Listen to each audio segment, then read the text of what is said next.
வணக்கம் friends, welcome to Srima cooking.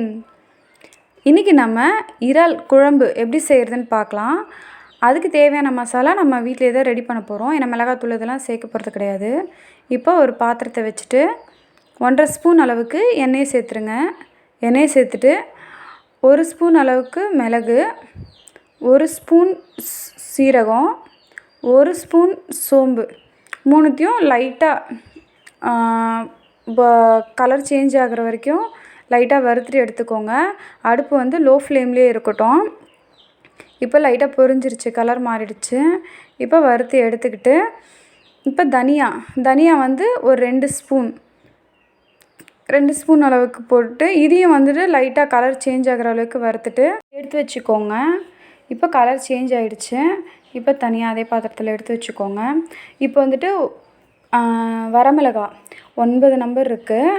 இது வந்து மீடியமான காரம் இருக்கும். ஏன்னா நம்ம மிளகு வேறு சேர்த்துருக்கோம்ல, அதனால் ஒரு 9 நம்பர் வரமிளகா, ஒரு 50 கிராம் அளவுக்கு சின்ன வெங்காயம் இதை வந்து கட் பண்ணி போட்டு இதையும் வந்துட்டு லைட்டாக அந்த எண்ணெயிலே கொஞ்சம் சூட்டில் வறுத்துட்டு கலர் சேஞ்ச் ஆகிற வரைக்கும் வறுத்துட்டு இதையும் தனியாக எடுத்து வச்சுக்கோங்க. கூட வந்து 2 கொத்து கருவேப்பிலை சேர்த்துக்கிறேன்.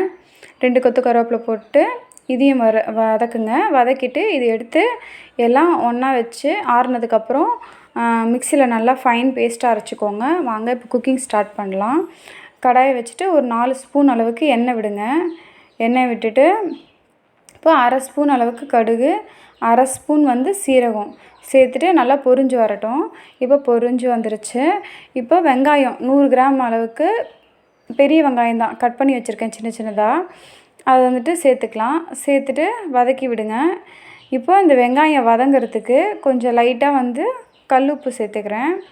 வெங்காயம் வதங்கிறதுக்கு இப்போ சேர்த்துட்டு நல்லா வதக்கி விடுங்க. இப்போ வெங்காயம் வதங்கிடுச்சு. இப்போ இஞ்சி பூண்டு பேஸ்ட்டு 1.5 ஸ்பூன் அளவுக்கு எடுத்து வச்சுருக்கேன். அதையும் வந்து இது கூட சேர்த்துட்டு நல்லா வதக்கி விடுங்க. பச்சை வாசனை போகட்டும். இந்த இறால் கூட நீங்கள் காய் ஏதாவது சேர்த்து பண்ணும்போது இன்னும் கொஞ்சம் டேஸ்ட்டு கூடும். இப்போது முருங்கைக்காய், இப்போ நான் வந்து முருங்கைக்காய் சேர்க்குறேன். நீங்கள் வந்துட்டு அவரைக்காய் சேர்த்து பண்ணலாம். அதே மாதிரி காலிஃப்ளவர் சேர்த்து பண்ணலாம். டேஸ்ட் இன்னும் கொஞ்சம் சூப்பராக இருக்கும். நீங்கள் ட்ரை பண்ணி பாருங்கள். இப்போ நான் வந்து தக்காளியை சேர்த்துக்கிறேன்.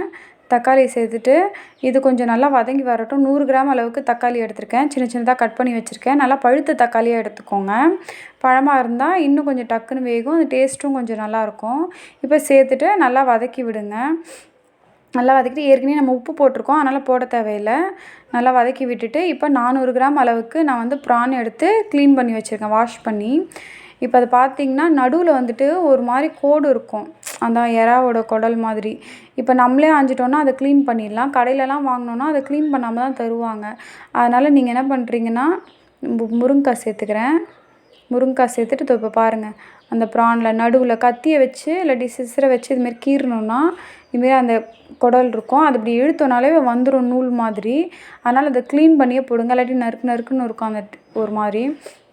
இப்போ 1/4 ஸ்பூன் அளவுக்கு மஞ்சள்தூள் சேர்த்துக்கிறேன். நல்லா வதக்கி விட்டுக்கோங்க. இப்போ வதக்கி விட்டுட்டு இது ஒரு 2 நிமிஷம் மட்டும் மூடி வைக்கலாம். ஏன்னா இறால் கொஞ்சம் தண்ணி விடும், முருங்கைக்காவும் கொஞ்சம் லைட்டாக வெந்த மாதிரி இருக்கும். அதனால் மூடி விடுங்க. மூடி விட்டுட்டு இப்போ 2 நிமிஷம் ஆயிடுச்சு. மூடி எடுக்கிறேன். இது இப்போ பாருங்கள் தண்ணி விட்டுருக்கு பார்த்தீங்களா. இப்போ இதை நல்லா கிளறி விட்டுருங்க. கிளறி விட்டுட்டு நம்ம ஏற்கனவே மசாலா அரைச்சி வச்சுருக்கோம் பார்த்தீங்களா, அந்த பேஸ்ட்டை வந்து இப்போ இது கூட சேர்த்துக்கலாம். என்னென்ன போட்டேன், மிளகு, சீரகம், சோம்பு, தனியா, மிளகாய், சின்ன வெங்காயம் அரைச்ச பேஸ்ட்டு. இப்போ இது கூட சேர்த்துக்கிட்டு இப்போ தேவையான அளவுக்கு வந்து தண்ணி சேர்த்துக்கோங்க. இப்போ இதே உங்கள் வீட்டில் வந்துட்டு மிளகாய் தனியாலாம் தனியாக இல்லைன்னா தூள் இருக்கும் பார்த்தீங்களா, இப்போ அதை வந்துட்டு இதே இதில் வேணும்னா மிளகு, சீரகம், சோம்பெல்லாம் வந்து வறுத்துக்கோங்க. வறுத்துட்டு ரெட் சில்லி பவுட்ரு வந்து ஒரு 1.5 ஸ்பூன் அளவுக்கு எடுத்துக்கோங்க. தனியா பவுட்ரு வந்து ஒரு 2 ஸ்பூன் அளவுக்கு எடுத்துக்கோங்க. இந்த பதத்துக்கு கரெக்டாக இருக்கும். அதான் 1 லிட்டர் தண்ணி ஊற்றி நம்ம கிரேவி பதத்துக்கு வைக்கிறதுக்கு கரெக்டாக இருக்கும். காரம் நல்லா சாப்பிட்றவங்களா இருந்தால் இன்னும் கொஞ்சம் கூட நீங்கள் சில்லி பவுடர் வந்து ஆட் பண்ணிக்கலாம். ஏன்னா இது மிளகு வேறு சேர்த்துருக்கோம், அதனால் இதுவே நல்லா காரமாக இருக்கும். இப்போ இதுக்கு தேவையான அளவுக்கு உப்பு சேர்த்துக்கிறேன். உப்பு சேர்த்துட்டு நல்லா கிளறி விட்டுருங்க.